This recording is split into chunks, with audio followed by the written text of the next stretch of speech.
Today we make a drink called the Final Handshake, and I came across this in early January on Instagram from Bartender Magazine, and the drink comes from Iwa Beach, Hawaii, and was created by Jordan Kiavachi.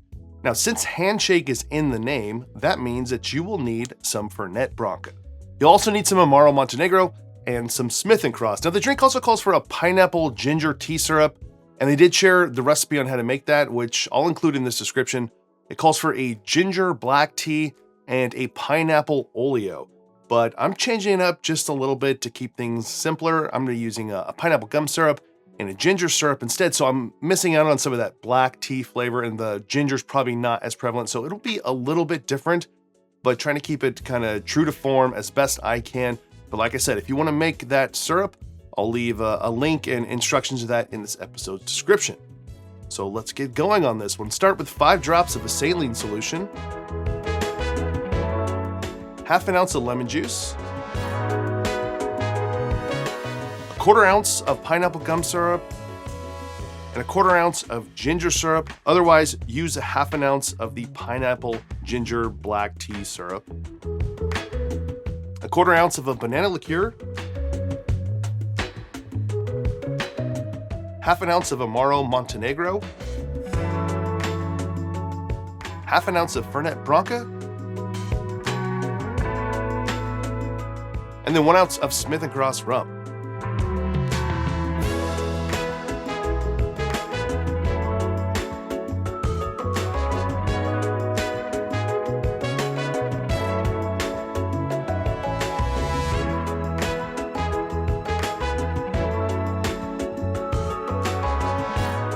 I'll garnish this with some mint and a lemon wheel with a cherry. So there you go, the Final Handshake.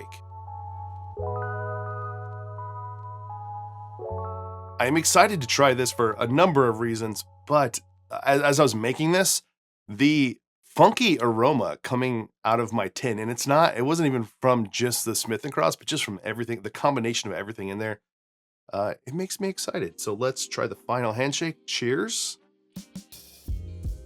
There's a great combination there of modern tiki flavors and then classic cocktail flavors. It is not too bitter, but I do think had I made the black tea syrup, like having a little bit of that, the tannins from the syrup, I think would help this drink, would help what I'm drinking.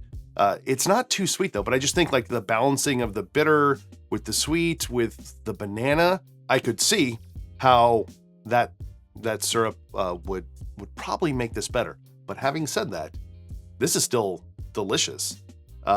There's just like a really great tropical banana flavor to it. Like the banana that you get from just a 1/4 ounce of banana liqueur, but also the little bit of banana you can get from Smith & Cross. And then obviously like the pineapple syrup in here and the ginger bring out some of those tropical flavors we're used to.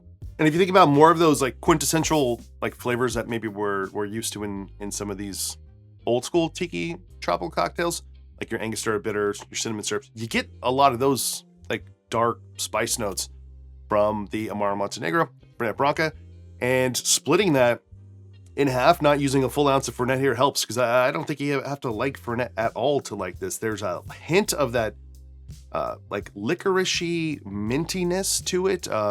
What's the word? Hint of the mentholness that you can get from Fernet Branca. I know not everyone finds that appealing or even finds that flavor in Fernet Branca, but I think just splitting that with Amaro Montenegro, which is definitely milder, helps bring forward those like pleasant bitter flavors without the Fernet taking it over completely. Now, I kind of want to say this is probably the best Fernet cocktail I've ever had, but I don't even think that says much about this cocktail, because most Fernet cocktails are not great, or you really got to be in the mood. But for this one, this is a different thing where it's not just Fernet added to a drink. I think the Fernet is key. It is like a clutch ingredient that you can't really make this without Fernet Branca. So it not only works here, but I think it just helps enhance and highlight everything else and create a drink that is super familiar. Like there's so much familiar in here with everything else in here, but just the hints of the Fernet and the Amaro Montenegro transform it into something that seems familiar, but completely new and different. So there you go, folks, the Final Handshake. It's fantastic. And if you have these things on hand, you should make them. And I would encourage you, if you're up to it, to make that black tea ginger pineapple syrup and see what that tastes like. But if you don't, and you have a pineapple syrup or pineapple gum syrup and a ginger syrup, try it this way. This was great. Highly impressed. Delicious, excellent cocktail. So if you enjoyed this video, please give it a like below. Consider subscribing to this channel. And hey, if you want to support this channel more, I have a Patreon page you can check out. Otherwise, see you on the next one.